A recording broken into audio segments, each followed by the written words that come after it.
kenapa orang bisa ekstrim? Jadi gini ceritanya. Orang bisa ekstrim itu karena dia punya why tapi nggak punya what and how. Itu nggak hanya di bidang agama, tapi di dalam bidang apapun. Ketika ada orang punya why tapi nggak punya what and how, dia pasti akan ekstrim. Dia Contoh ya, ngerti. ada orang suka banget sama lu, ya. Orang yang paling suka sama kita itu adalah orang yang paling bisa untuk benci kita banget. Benar. Ya. Ketika dia nggak tahu cara melampiaskan suka sama kita.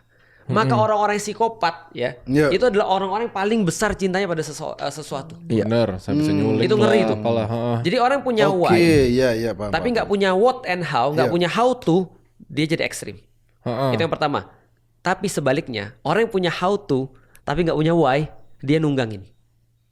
Mengkapitalisasi lah. Dia nunggangin untuk kepentingan. Maka contoh ya, aku bukan berarti nggak punya kritik terhadap BNPT. Aku punya kritik terhadap BNPT. Oh iya. Karena menurutku BNPT itu punya how to tapi nggak punya why.